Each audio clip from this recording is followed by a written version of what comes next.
Yo quiero empezar esta disertación, vuelvo e insisto, para mí predicar, créanme que es un asunto muy difícil, muy complejo. Yo no sé el pastor cómo hace para pararse aquí cada 8 días.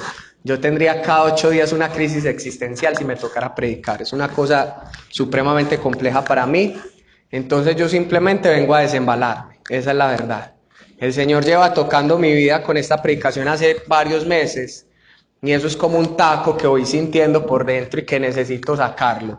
Hoy lo saco, hoy les dejo lo que siento en el nombre de Jesús, lo que siento que Dios me dice hoy que les diga, y se los dejo a la responsabilidad de ustedes, y así yo me desembarazo y los embarazo a ustedes con esta responsabilidad. Pensando mucho en este tema de predicación, yo no sé si ponemos por ahí el título, justamente un título un poquito como hereje y blasfemo. ¿Dónde está Dios? Pensaba mucho en ese tema y pues estaba mirando textos de la palabra de Dios porque es un tema que me está moviendo hace mucho rato y encontraba este texto en Salmos 14 del 1 al 3. Yo siempre uso varias versiones de la Biblia, hoy traje la Dios habla hoy estoy muy tradicional, traje mucho Reina Valera que es hermosa y es poética esa versión. Pero en Dios habla hoy dice lo siguiente, Salmos 14 del 1 al 3 dice, los necios piensan que no hay Dios, todos se han pervertido, han hecho cosas horribles, no hay nadie que haga lo bueno. Desde el cielo mira el Señor a los hombres para ver si hay alguien con entendimiento, alguien que busque a Dios. Pero todos se han ido por mal camino. Todos por igual se han pervertido. Ya no hay quien haga lo bueno, no hay ni siquiera uno. Ya no hay quien haga lo bueno, no hay ni siquiera uno. Y Romanos 3:12, si me colaboras ahí, Lore, porfa, traducción lenguaje actual, dice lo siguiente. Siento que aquí el apóstol Pablo justamente citaba este salmo que acabamos de leer y yo qué sé, por ahí 1500 años después, el apóstol Pablo escribe esto, hablando de ese salmo, diciendo todos se han alejado de él, todos se han vuelto malos. Nadie, absolutamente nadie, quiere hacer lo bueno. Vuelvo e insisto, ahí es donde yo siempre me pregunto, ¿dónde está Dios cuando hay tanta maldad en el mundo? Y me van a perdonar, no se vayan todavía, ahorita sacan las piedras y los tomates, todavía no me apedreen por favor, pero es una pregunta que me vengo haciendo hace rato, sí, ¿verdad? ¿Dónde está Dios? Porque no sé si a usted alguna vez, uno como cristiano es muy normal que eso se lo pregunten. Y también, seamos honestos, muchas veces como cristianos nos lo hemos preguntado, ¿ves si verdad? ¿Dónde está Dios? Si hay tanta maldad en el mundo, ¿dónde está Dios si permite que hayan tantas muertes, guerras, tantas injusticias? ¿Dónde está Dios inclusive de manera muy personal, cuando yo vivo mis propias tragedias? Entonces, muchas veces como cristianos yo sé que esa pregunta tentadora y hasta un poquito, si cabe la expresión satánica y contraria a la palabra de Dios, nos llega a la mente. Y lo primero que hacemos ahí cuando nos llega esa palabra es decir, no, yo no puedo pensar estas cosas, hay poder en Jesús, no, Dios es grande y punto, y yo no me voy a preguntar cosas que no tengo por qué preguntarme. Pues me perdonan, pero justo esos temas son con los que yo no voy con la religión. Yo no puedo con una religión que me diga, no se pregunte, simplemente tenga fe. Y siempre nos han enseñado que la duda es contraria a la fe, pues yo no estaría tan seguro, porque es de humanos dudar, o aquí quién no ha dudado de Dios, o quién no ha dudado de algo en la vida, yo dudo de mí mismo todo el tiempo, entonces yo siento que eso es muy humano. El problema, alguna vez en un GPA lo hablaba con alguien y le decía, porque llegamos a un tema similar, y me decía, no, es que yo creo que, hermano, uno se empieza a preguntar cosas profundas en Dios y uno se embala, más bien, yo no me pregunto esas cosas. Yo le decía justamente que, perdón, le decía justamente que todo lo contrario. En parte tiene toda la razón esta persona con lo que me decía, no se pregunte cosas si usted no tiene la responsabilidad de buscar la respuesta. Pero Jeremías 33:3, un profeta que me identifica mucho, dice justamente, clama a mí y yo te responderé y yo te voy a enseñar cosas grandes y ocultas que tú no conoces. Si usted se sigue preguntando el amor de Dios, ya todos sabemos que Dios es amor. Desde chiquitico lo cantamos en el coro de los niños y en la dominical. Todos sabemos que Dios es amor. Si seguimos pensando y hablando lo que ya sabemos de Dios, maravilloso, no vamos a aprender nada nuevo. Si usted quiere profundizar y que Dios le enseñe cosas nuevas, hágase preguntas difíciles. Pero eso sí, tenga la responsabilidad de buscar en la presencia de Dios la respuesta. Yo soy medio rebelde. Estos días hacíamos GPA donde mis papás, asuntos laborales. Entonces hacía GPA con mis papás y hablábamos del salmista Asaf, Salmo 73 si no estoy mal. Y el salmista Asaf también se hizo preguntas difíciles. El salmista Asaf empezó a ver que mucha gente le iba muy bien en la vida, que a muchas personas malvadas tenían dinero. Entonces yo creo que sí es una pregunta que hoy en día es muy cliché, ¿ve? ¿Por qué le pasa cosas malas a la gente buena? ¿Y por qué a la gente mala le va tan bien? Empezó a hacerse un montón de preguntas y el Salmo 73 empieza hablando diciendo lo siguiente: en cuanto a mí casi que deslizaron mis pasos, casi, y empieza él con su disertación y su crítica a Dios. Empieza él a criticar ese asunto de por qué, si yo soy justo, no me va bien, y por qué a la gente mala están gordos, tienen dinero, no sufren como los demás mortales, no se angustian y tienen de todo. Porque yo, que decido seguir a Jesús, que decido seguir a Dios, ¿por qué me va mal? Si el salmista se hubiera quedado con esas preguntas solamente, se hubiera apartado de Dios, estoy seguro, porque él mismo lo empieza diciendo. Pero hay un gran secreto en estas preguntas que él hace. Él dice: y cuando fui al santuario de Dios, comprendí el fin de ellos. Cuando entré al santuario de Dios, lo comprendí. Entonces esa es la invitación hoy. Hoy esta prédica va muy en pro de eso, muy en pro de preguntarnos algo que yo sé que muchas veces le han dicho a ustedes las personas que no conocen de Dios o que son un poco escépticos a la teología o a la divinidad, y les han preguntado: hombre, ¿dónde está Dios? Perdón, yo me lo pregunto y lo voy a hacer en este momento. ¿Dónde puede estar Dios cuando hay una guerra tan fuerte? Voy a poner la guerra que tiene el mundo paralizado, la guerra de Israel y Gaza, donde la mitad y el 80% de las iglesias protestantes oran por Israel, un asunto que no es bíblico en ningún lado, porque el Israel estatal, el que existe desde 1948, no es el Israel de las promesas de la Biblia. Eso inclusive lo dicen rabinos ortodoxos en el mundo. Los rabinos ortodoxos en el mundo creen que esta diáspora judía, que están regados por todo el mundo, al final de los tiempos van a volver a su terreno y Dios les va a volver a entregar su tierra, pero los rabinos más ortodoxos en el mundo ni siquiera están de acuerdo con el Estado de Israel, que se lo inventó la ONU en 1948 porque estaban embalados después de la Segunda Guerra Mundial, y perdón hablar un poco de geopolítica, justamente para poner un montón de judíos porque estaban culpados por el holocausto nazi. Los ortodoxos, los rabinos, más pegados a la palabra de Dios y a la hermenéutica, creen que este recogimiento de todos los judíos en el mundo va a llegar de manera pacífica y va a llegar de manera natural. Entonces yo vuelvo e insisto: ¿dónde puede estar Dios en un momento que un pueblo, algunos judíos, porque no todo el Estado de Israel son judíos, en Israel es un país secular como Colombia, la gran mayoría de la religión de ellos, o una gran parte es judía, otra gran parte es musulmana, una gran minoría son cristianos o de otras índoles religiosas, y un montón de personas, porque es un país occidental, no es oriental, es el único país occidental en Medio Oriente, un montón de otras personas simplemente no creen en nada. Vuelvo e insisto, yo me pregunto: ¿dónde está Dios? ¿Y por qué Dios permite, que sé que mucha gente se lo pregunta, por qué Dios permite que un pueblo use su nombre y en nombre de Dios acabe con otro pueblo? Vamos a datos claros, no me lo estoy inventando, no es política de ningún lado del mundo, yo miro mucha geopolítica internacional.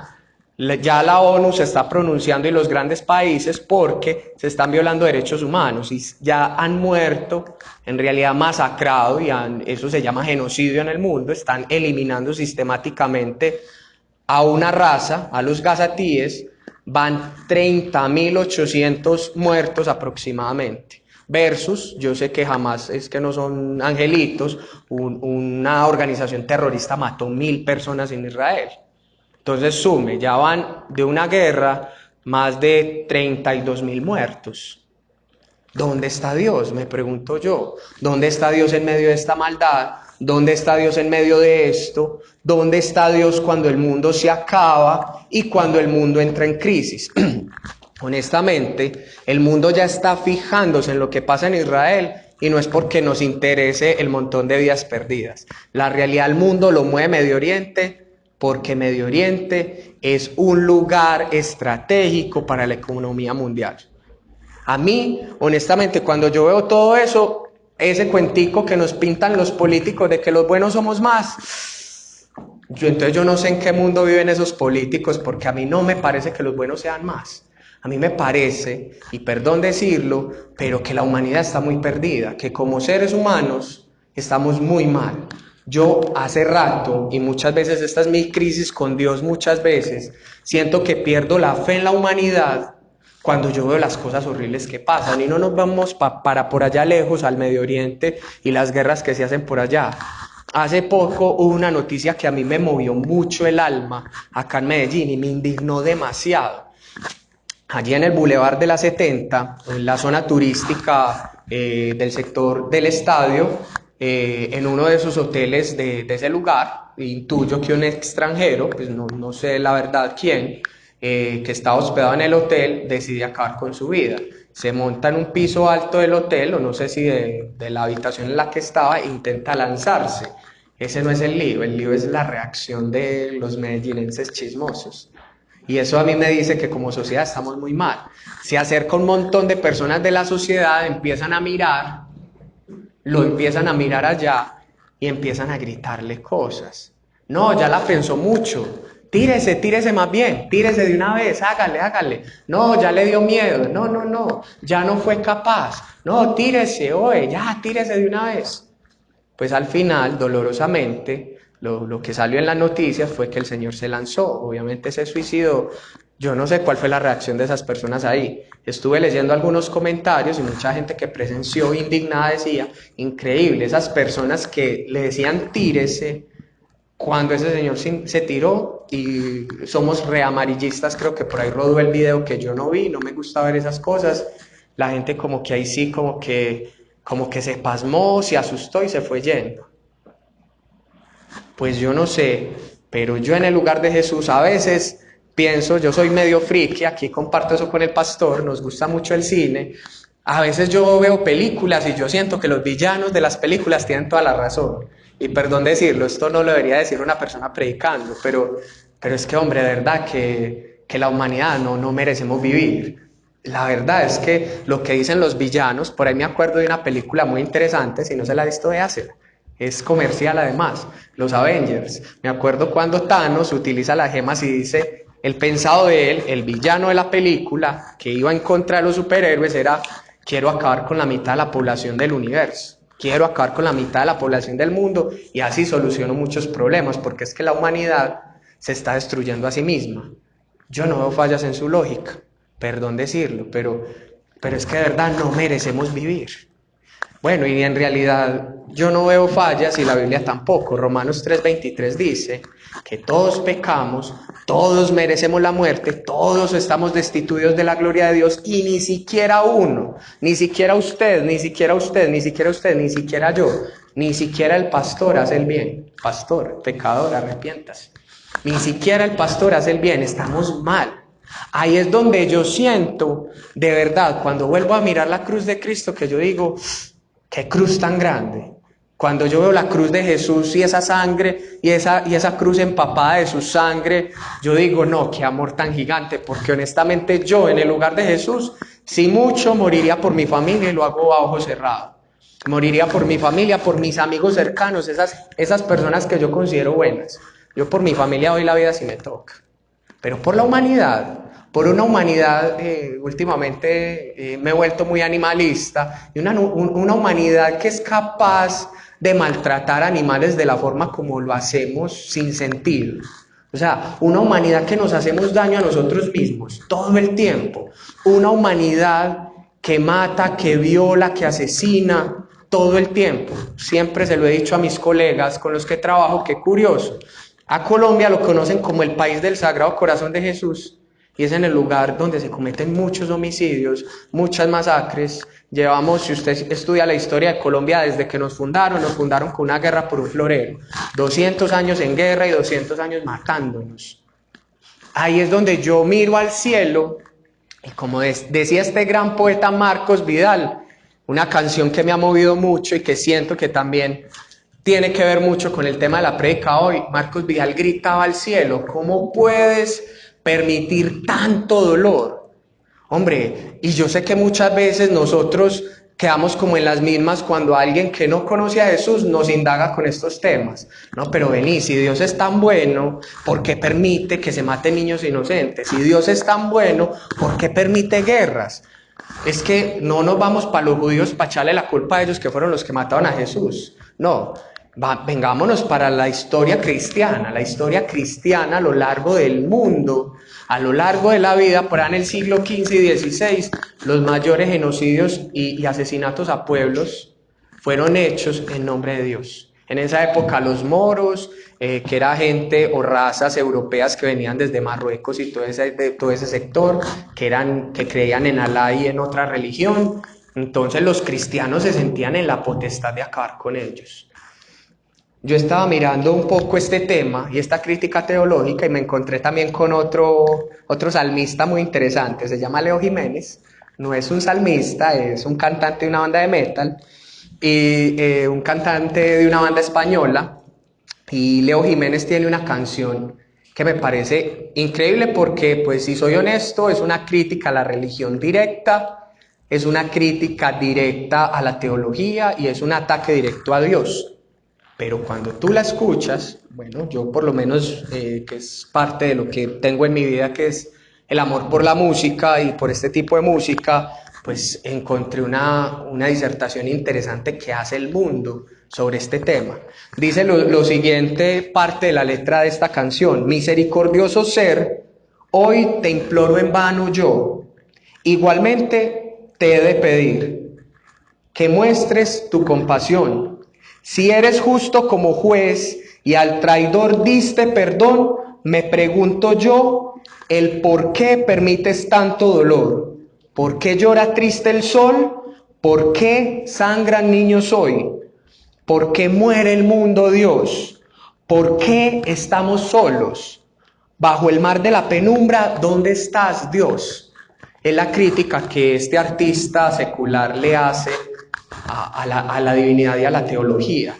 Le echa la culpa a los males del mundo y al final de su canción él termina diciendo: bajo el mar de la penumbra definitivamente ya no hay Dios. Esa es la conclusión que hoy tiene a muchas personas en el ateísmo y que hoy tiene a muchas personas alejadas de Dios. Porque si somos honestos, no pues que Dios es todopoderoso. Si Dios es todopoderoso, Dios, ¿por qué no acaba con la maldad del mundo? Dios, ¿por qué no acaba con la maldad que tenemos día a día?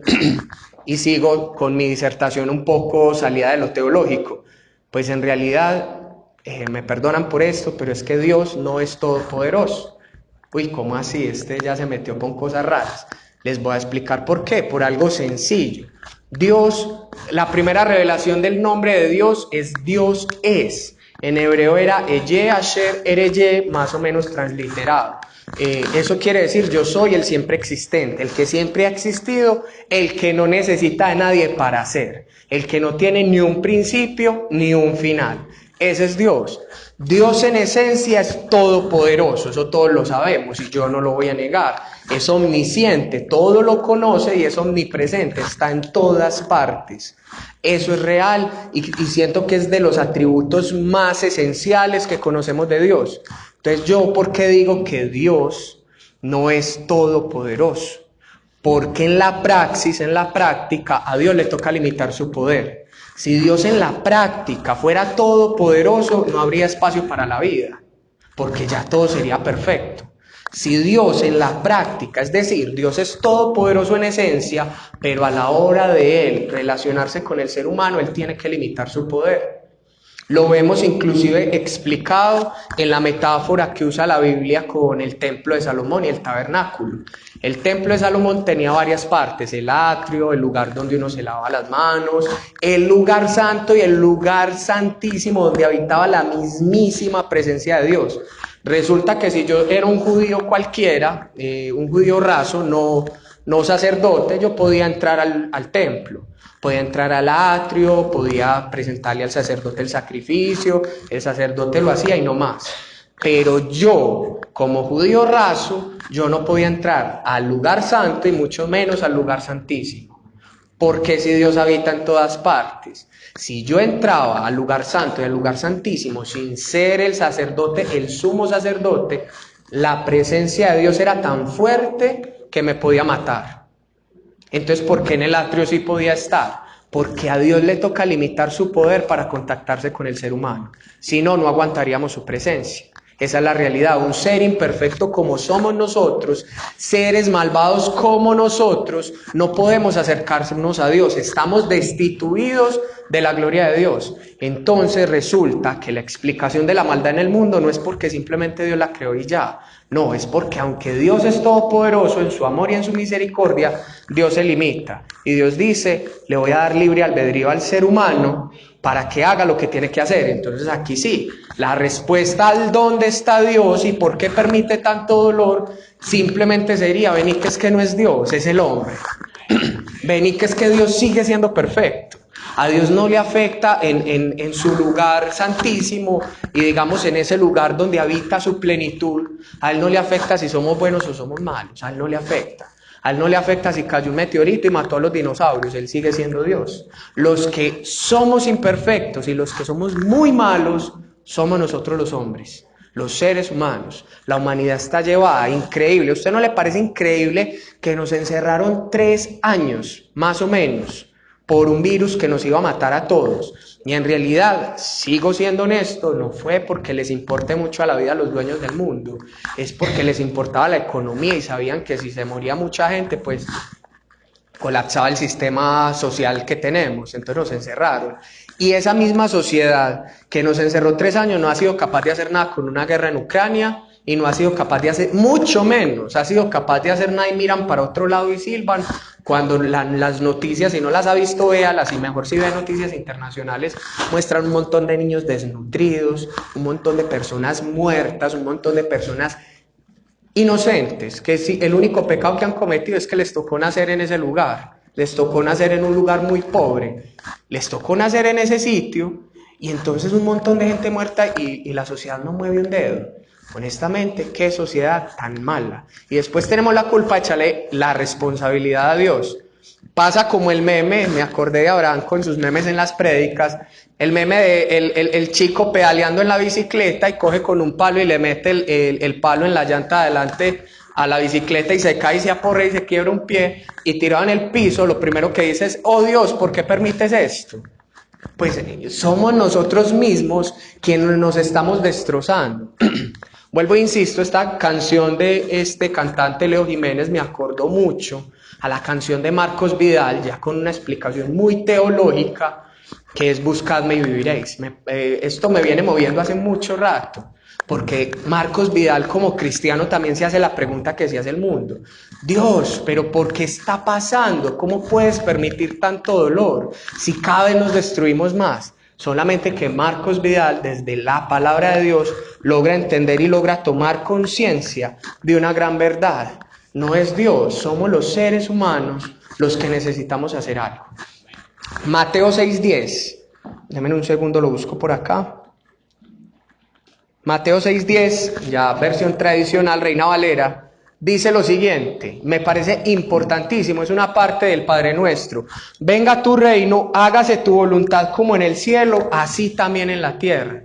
Nuestra responsabilidad es traer el reino de Dios a la tierra. Perdón, pero entonces yo siento, iglesia, que en una sociedad donde nos estamos matando, donde el 80%, y lo digo con mucho respeto, pero el 80% de iglesias cristianas que no deberían meterse en política ondean una bandera de Israel porque creen que con esto están haciendo la voluntad de Dios y que a Dios no le importa todo el pecado que el pueblo de Israel vaya a hacer. cosa totalmente contraria a la Biblia, porque si usted lee el Antiguo Testamento, usted se da cuenta que Dios al pueblo judío no le perdonaba una, y que cada vez que la embarraba, terminaban exiliados en el mundo. Eso es algo que Dios tiene con ese pueblo y un propósito especial que tiene con el pueblo judío. Entonces, yo siento que como cristianos, y es una autocrítica al Evangelio, porque vuelvo e insisto, tenemos que estar haciendo, iglesia, las cosas muy mal. Muy mal. Nos quedamos anhelando el cielo. Por una canción de coritos viejos decía, lo entenderemos todo más allá, y nos quedamos mirando más allá del sol, otra canción viejísima que me encanta, y nos quedamos mirando ese lugar bonito que vamos a tener más allá del sol. Yo amo los coritos, escucho metal y escucho coritos, así soy yo, mi casa es rara. Paso de una canción de metal a Marcos Witt, ese soy yo. Y hay un corito que a mí me mueve mucho y que me viene sonando en la cabeza hace mucho, la vieja guardia me va a entender. Dice, enviado soy de Dios, mi mano lista está, ¿para qué? Para construir con él un mundo, ¿qué? Un mundo fraternal. Y sigue diciendo, los ángeles no son enviados a cambiar un mundo de dolor por un mundo de paz. Me ha tocado a mí hacerlo realidad. Y qué bonita, qué canción tan hermosa. Dispuesto estoy, Señor, a hacer tu voluntad. Pastor, volvamos a los coros, definitivamente. Qué cosa tan bella. Esta canción me viene moviendo mucho porque es una gran realidad. Si este mundo está tan mal es porque los cristianos nos quedamos anhelando el más allá. Y qué pena, iglesia, pero necesitamos traer, como dice ese texto de Mateo, que inclusive es el Padre Nuestro, necesitamos traer el reino de Dios a la tierra. Y es responsabilidad suya y mía, no es responsabilidad de los ángeles. Dígame, ¿qué tiene que hacer Jesús? Otra canción de Marcos Vidal que me resuena mucho, yo amo la música. ¿Qué más tiene que hacer? ¿Será que es que tiene que volver una segunda vez o una tercera vez por allá y nacer no sé en dónde y mostrarnos otra manera de ver el Evangelio? Ya lo hizo. Es que Jesús tiene que traernos un mensaje de amor. Ya está ese mensaje de amor. Ya está la enseñanza, inclusive a pesar de los años, un libro que me parece muy milagroso, este compendio de libros que tenemos llamado la Biblia, ya tenemos la guía. Ya tenemos la manera. No sabe leer la Biblia, hombre, coja un tutorial en YouTube, ponga un video en YouTube o busque un tutorial, un curso gratis en internet y ya está. Tenemos la facilidad para entender la palabra de Dios mejor que nunca. Tenemos un montón de versiones más fáciles de entender que la Biblia de Jerusalén o la Reina Valera. Tenemos maneras de acercarnos a Dios y no lo hacemos. Vuelvo e insisto, ¿qué estamos haciendo mal? Que nuestro escudo de las fuerzas militares dice Dios y patria, que si usted va y mira la constitución del país que mueve el mundo, Estados Unidos en este momento, también está basada en Dios y en la palabra de Dios, y el mundo se mueve supuestamente por preceptos bíblicos, pero nos matamos y nos destruimos. Iglesia, hoy la invitación, y siento que con esto descanso mucho, es a dejar de tener religión. Yo traje una imagen, si tengo que tener religión, no sé si por ahí está pastor, que no, las pantallas. La religión correcta, dice esa imagen, es ser buena persona. Si tenemos que ser religiosos, yo odio la religión, tenemos que volvernos, iglesia, más humanos. Tenemos que volvernos demasiado humanos, tenemos que ser personas de esta tierra, no del cielo. Si él quisiera gente para el cielo, entonces hubiera hecho algo con los ángeles, y los ángeles, que en su esencia el significado de ángel quiere decir mensajero, pues ellos estarían repartiendo el evangelio acá a todo el mundo. Todo el mundo conocería la buena noticia de Jesús por medio de los ángeles y todo el mundo se aceptaría o no a Jesús, porque eso es decisión de cada cual. Iglesia, pero vuelvo e insisto, es responsabilidad suya y mía. Y hoy la invitación es esa. Algo, iglesia, tenemos que estar haciendo mal. Algo tenemos que estar haciendo mal cuando se supone que hoy en Colombia somos un país mayoritariamente cristiano, y en eso incluyo la tradición católica, porque ¿quién dijo que los protestantes somos los únicos que tenemos la razón? Me da mucha risa esto porque toda la vida hemos peleado por religión. ¿Y cuál es la verdadera religión? Esa es la verdadera religión. Y en realidad cuando Cristo venga, es que Cristo no instauró la iglesia católica, ni la iglesia calvinista, ni luterana, ni metodista, ni las nuevas iglesias neopentecostales, que estos somos nosotros, las nuevas iglesias carismáticas que existen hoy en día. Jesucristo vino a establecer un evangelio y una buena noticia. Esa buena noticia que yo creo que no soy el único perverso acá. Si usted estuviera en el lugar de Jesús, yo creo que tampoco hubiera muerto por tanta gente mala. Por Adolfo Hitler, uy, no, vení, ¿qué tal? Por esos presidentes que dan la orden de mandar y matar gente y apretar un botón y que caiga una bomba atómica y no le importa cuánta gente muera. Yo no moriría por esa gente. ¿A usted no le parece muy lindo Jesús?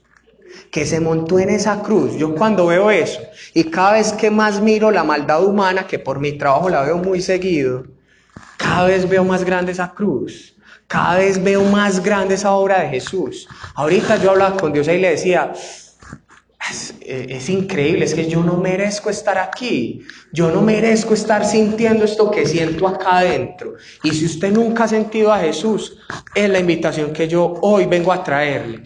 Mi reto hoy es que usted se acerque a la presencia de Dios, porque en medio de tanta maldad, en medio de tantas situaciones duras, aún Él sigue transformando vidas y corazones.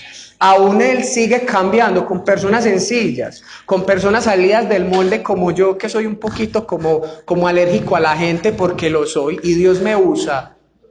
¿Cuánto más a usted que tiene amigos y es carismático y que conoce gente? Este mundo necesita a Jesús, iglesia.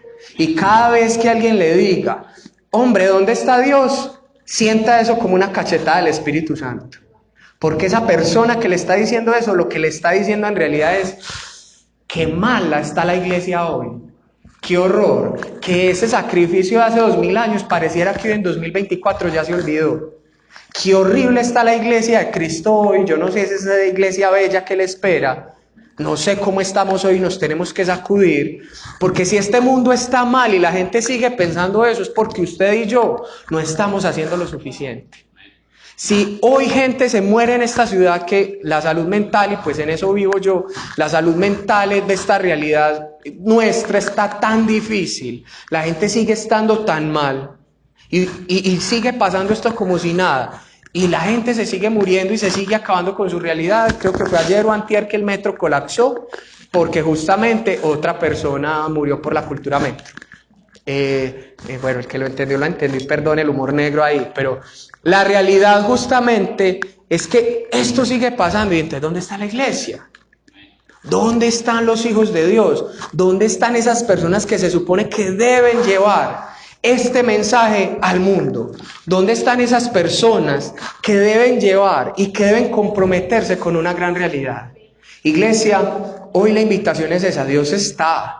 Dios sigue estando. Y yo alguna vez lo hablaba con mis amigos de hace muchos años, que hoy la gran mayoría, universitarios y criados en el evangelio como yo, ya no quieren saber nada de Jesús.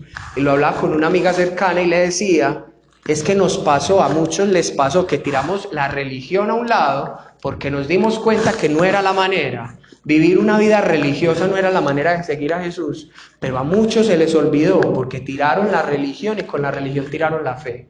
Y son cosas muy distintas. Hoy Jesús sigue transformando. Iglesia, yo sigo insistiendo, este mundo necesita una re-evangelización. Este mundo necesita que usted y yo mostremos a Jesús. Muchas veces ni siquiera es necesario que digamos nada. Muchas veces ni siquiera es necesario que usted abra la boca. Yo no sé si a usted le ha pasado, a mí me ha pasado. Y yo me asusto con esto. La gente me dice, es que usted tiene como algo distinto. Que todo metalero, esta es mi disfraz, que todo metalero, que todo malo, hombre. ¿Cuál malo, hombre? Es más malo el gusano de guayaba que usted, así me han dicho. Y yo digo, pero ¿por qué la gente se da cuenta? Porque usted y yo tenemos a Jesús. Y no es necesario muchas veces que digamos absolutamente nada. ¿Dónde está Dios, iglesia? Dios está aquí. ¿Dónde está Dios? Dios está en este lugar. Y Él sigue tocando la puerta. Él sigue pidiendo entrar a su vida. Él sigue diciendo: hijo, hija, yo quiero estar en ti. Para que te pregunten, cuando te pregunten dónde está Dios, tú puedas decir: está aquí conmigo. Para que cuando te digan dónde está Dios, usted diga: está aquí conmigo. Yo te puedo mostrar la solución a tu vida y a tus problemas. Esa solución se llama Jesús. Pero hoy, iglesia, necesitamos aceptar la realidad. Ese velo ya se rompió. Ese velo que separaba el lugar santo del lugar santísimo, de la mismísima presencia de Dios, ya se rompió. Hoy tenemos libre acceso. Y Jesús sigue diciendo, usted, si usted quiere, puede entrar, déjeme entrar a su corazón. Quiero leer el corazón de este mensaje justamente. Segunda de Crónicas 7:14 dice lo siguiente. Un texto que todos nos sabemos y que no me ha dejado dormir en paz, y mi esposa le consta que es así. Segunda de Crónicas 7:14, Reina Valera 1960 dice: si se humillare mi pueblo, sobre el cual mi nombre es invocado, y oraren y buscaren mi rostro, y se convirtieren de sus malos caminos, entonces yo oiré desde los cielos, perdonaré sus pecados, ¿y qué? Y sanaré su tierra. Leámoslo al revés. Entonces, ¿qué pasa cuando mi pueblo, el pueblo de Dios, no se humilla? Pues la tierra no está sana, la tierra está enferma. La tierra está pululando de pecado, porque yo siento que hoy el pueblo cristiano es uno de los pueblos más orgullosos del mundo. Y con todo el amor de Dios mandamos al infierno al que es diferente. Con todo el amor de Dios le decimos, ven, en el nombre de Jesús te reprendo y te vas a condenar, diablo cochino. Como si en realidad el diablo fuera el prójimo. Mandamos al infierno al que piensa distinto, al que tiene una manera de ver diferente el mundo, el que tiene en su mente otras cosas diversas a las nuestras. Iglesia, el mundo no ha sido sanado, es porque nosotros no nos hemos humillado. Esto lo dijo Crónicas, lo escribió no sé quién, no recuerdo.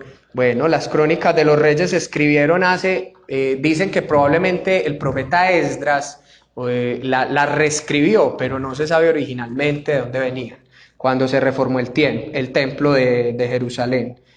Y esto me resuena mucho a este texto que yo sé que vamos a ver mucho en este mes de la adoración, Juan 4, 23 y 24. Estas son palabras de Jesús y Juan pudo ser escrito, el Evangelio de Juan, por ahí en el año 90.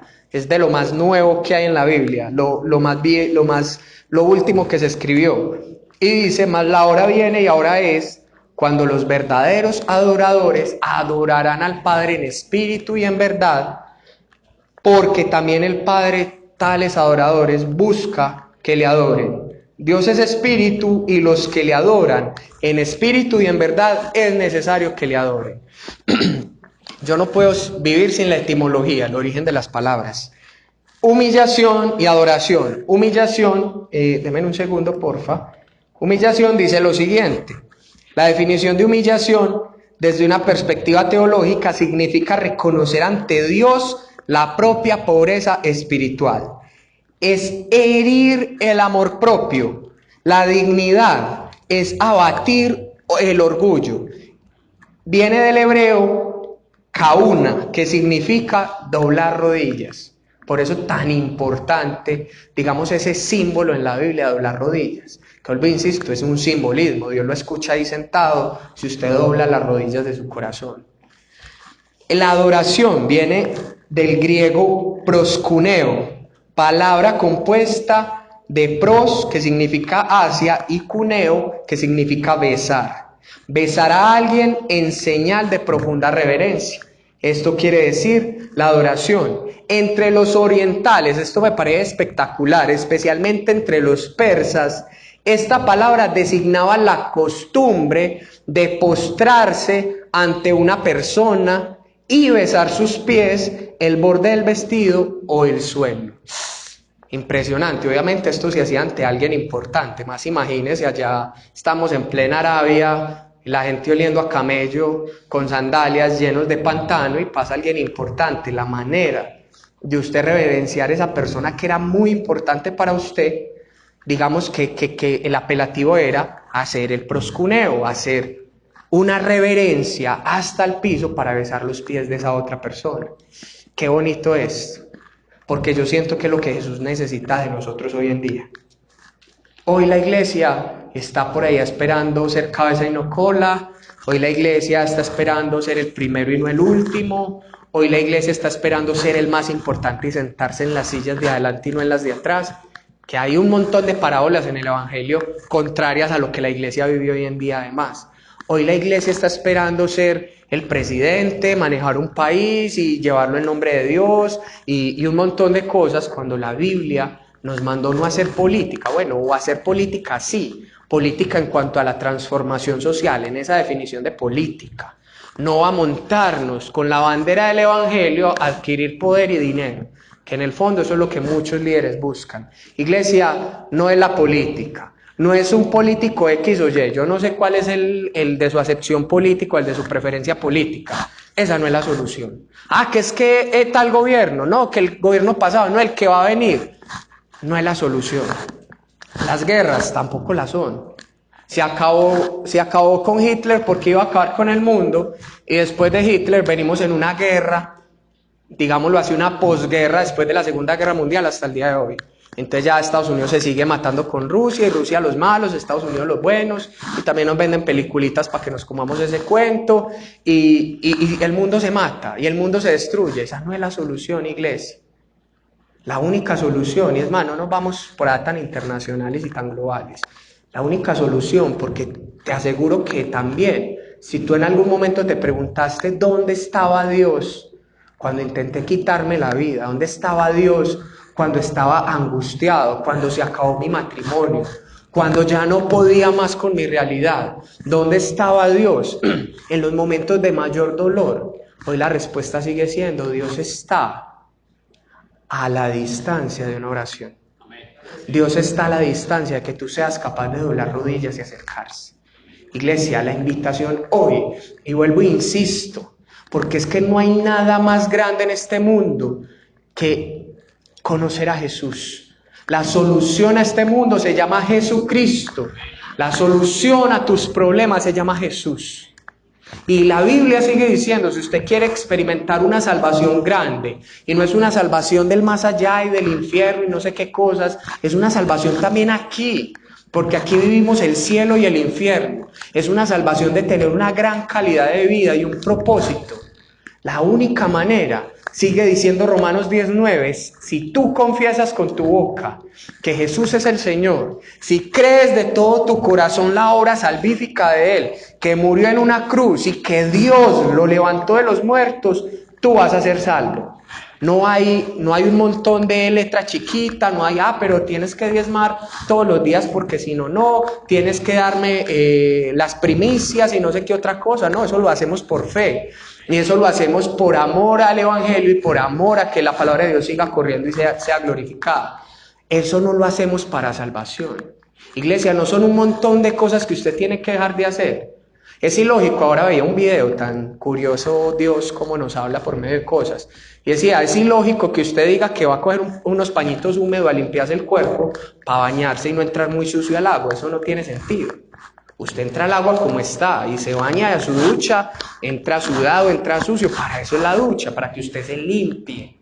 Es ilógico que usted esté esperando a ser mejor persona para acercarse a Dios. Hoy Jesús te acepta como sos. Hoy, si no fuera por su gracia, le aseguro, ni siquiera ninguno de nosotros estaríamos de pie. Y hay una profecía muy bonita en Ezequiel que habla del valle de los huesos secos, y es una profecía donde Dios manda al profeta y yo qué sé, me imagino que era un lugar donde hubo muchos muertos por una guerra, y el profeta empezó a decir lo que el Señor le decía.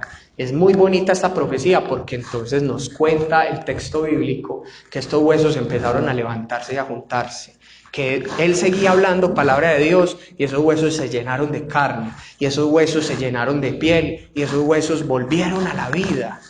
Y es una profecía muy bonita que nos habla de la redención de Jesús. Porque hoy la sociedad, hoy el mundo, ahorita lo hablaba con Abraham, frente a realidades tecnológicas, pero creo que también frente a realidades existenciales. Hoy el mundo estamos viviendo el futuro, lo que veíamos en las películas hace años. Y no solo en la tecnología, hoy el mundo está en un estado posapocalíptico. El mundo se está destruyendo, iglesia. Solamente que usted y yo vivimos en un lugar de privilegio y no lo vemos todos los días. Pero recórrase las calles de Medellín, ojalá en su automóvil, y no muy tarde de la noche vas a ver el montón de niñas vendiendo el cuerpo, el montón de habitantes de calle que tenemos en la ciudad, el montón de personas acabando su vida, destrozando su vida, que creen también que con la beligerancia y la destrucción es que vamos a lograr cambios, y el cambio sigue siendo Jesús. Si usted quiere experimentar una verdadera vida, yo lo voy a invitar a que haga lo que tenemos en esta imagen. Colabórame con esa imagen, por favor.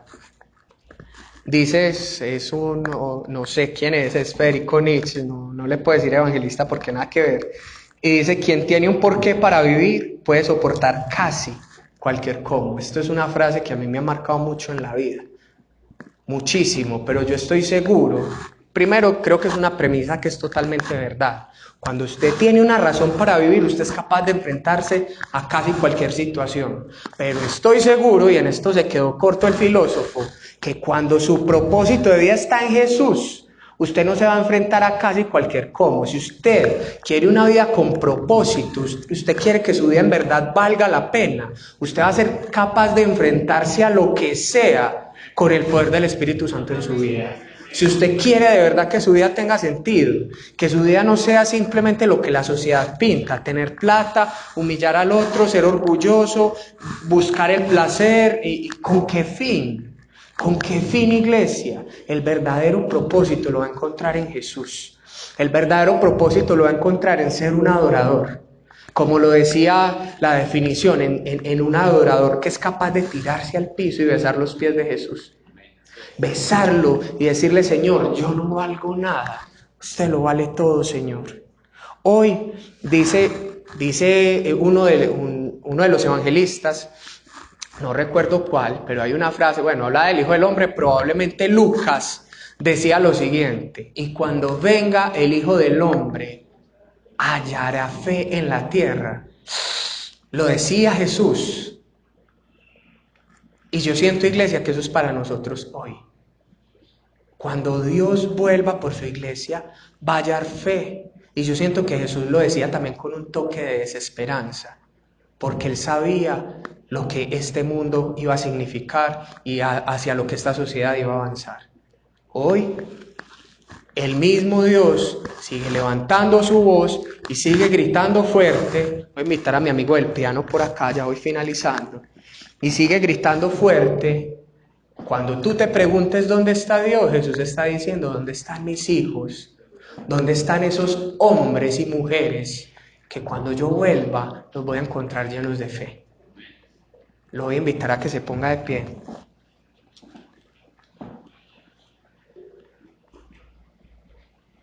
Regálame ahí una melodía, por favor.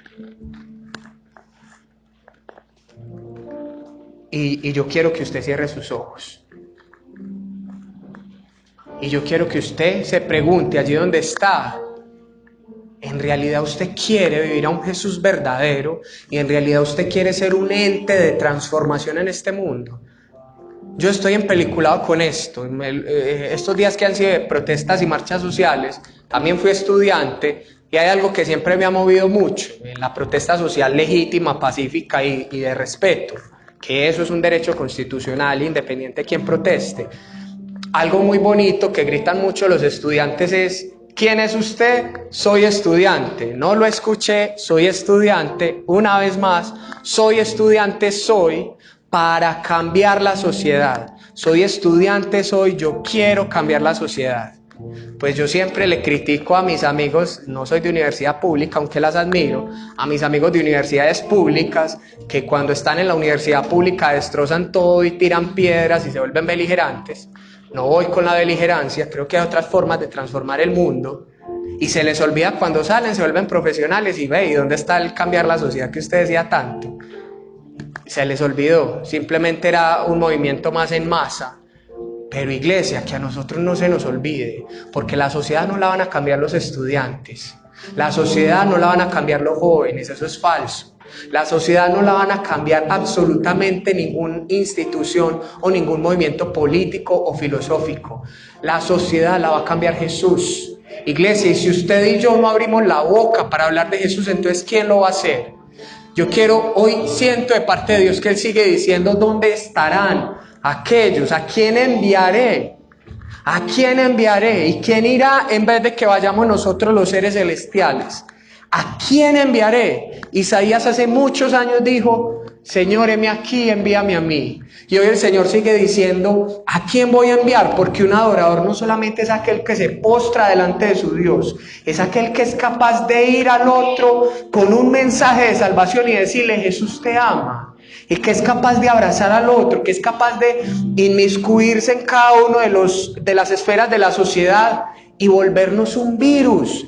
Necesitamos ser como el COVID, ser contagiosos y transformar desde adentro esta sociedad, hacer algo por la sociedad. Iglesia, ¿qué va a hacer usted? ¿Dónde está Dios?, pregunté una noche atribulada. Vi la soledad del cuarto mío y las miserias en ese instante, que según yo rodeaban mi vida. Quizá desesperado, aterrado por la soledad, volví mis ojos por todos lados y en mi pequeño y gran infierno volví a preguntar, ¿dónde está Dios? De repente dentro de mí, sin altibajos ni esperanzas, comenzó a fluir un canto de amor, un canto de fe para un mundo mejor. Dios no está solo en los templos, como un corzo corre por fontanas, bosques, lagos, hasta penetrar en las almas. Inmenso resplandor para la vista, pura música para el oído, penetra en nuestra alma en silencio y allí nos acompaña, nos enseña a vivir y amar, y subimos a la cumbre de la montaña. La niebla vela a Dios, mas no lo oculta, pues desciende sobre nosotros como el rocío, que al caer sobre el alma hace nacer las palabras que nunca mueren. Palabras poéticas, versos inspirados. A gusto se siente Dios en el alma, y el alma se goza en su presencia. Dios, ciego de ebriedad, recorre todo el cuerpo, despertando amor, intercambiando silencios. Se extiende también por el hogar, desbordándose como el espumoso mar en nuestras manos. Dios ama lo pequeño y hasta del estropajo hace hamaca y almohada, pues anda entre los pucheros e incluso en el agua honda de las vasijas. Dios reside en los hombres, se vierte en sus criaturas. Es Padre que está en la tierra, en el beso, en la espiga, en el pecho, en el abrazo que damos al amado, que nos ama, en la ciudad, entre la prisa, entre el ruido, entre las altas torres firmes de orgullo y vidrio, en las luces infinitas increíbles como los astros, y se sube al tranvía a hablar con los despiertos. Y nos llama desde la catedral. Ven, dice, a nosotros, almas que tiemblan de soledad. Él que curó, echó demonios, murió y se levantó. Él que anduvo desnudo buscando abrigo y que fue abandonado, despreciado, burlado, rodeado, apuntado y cercado. Compartió nuestro infierno, embriagado de amor ardoroso. Ese es Dios y está aquí hoy en medio de nosotros. Y está esperando que alguien hoy cierre sus ojos y se humille a sí mismo y se vea indigno, porque es que cuando usted ve la presencia de Dios, a usted le toca reconocer su miseria. Hoy está buscando Jesús a alguien que le diga: Señor, aquí estoy. Señor, yo no soy digno de ti, Jesús, pero yo quiero que me duela el corazón, porque si, iglesia, cuando vemos las noticias no nos duele el corazón, estamos mal. Si cuando vemos la realidad social, si cuando usted va en su carro o en su vehículo no ve un montón de gente en la calle, un montón de gente destruyendo su vida con droga, no le duele su vida, iglesia, estamos mal. Hoy necesitamos hombres y mujeres que le digan hoy a Jesús: Jesús, yo no soy digno de ti, pero aquí estoy. Yo todavía hoy peleo con este hecho de predicar, porque yo no me siento digno de estar aquí.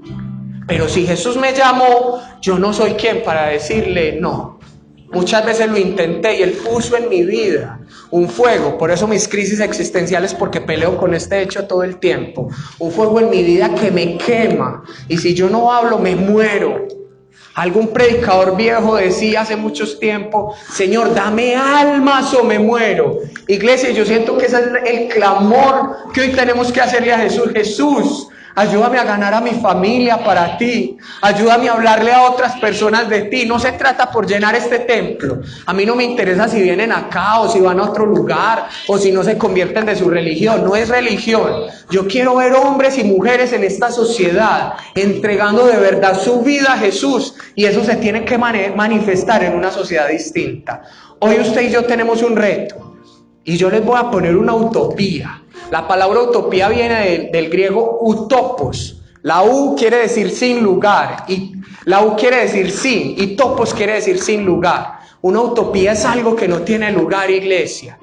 pero no quiere decir que sea imposible. ¿Qué tal si hacemos una utopía realidad hoy? Y es que vamos a ver a Medellín entregada al amor de Jesús. Y es que vamos a ver hombres y mujeres transformadas por Dios. A mí me duele mi ciudad. A mí me duele mi ciudad, iglesia. Y yo quiero que hoy usted y yo le digamos: Señor, ayúdame, Padre Celestial, porque te quiero vivir. Primero que nada, quiero, Jesús, aceptarte en mi corazón. Ven y entra en mi corazón, Señor. Sé el dueño de mi vida. Y vuelvo y le digo: no se trata, ay, qué miedo, ¿cómo hablo? Simplemente ame, simplemente demuestre en esta sociedad el amor de Dios. Aquí estamos delante de ti, Jesús.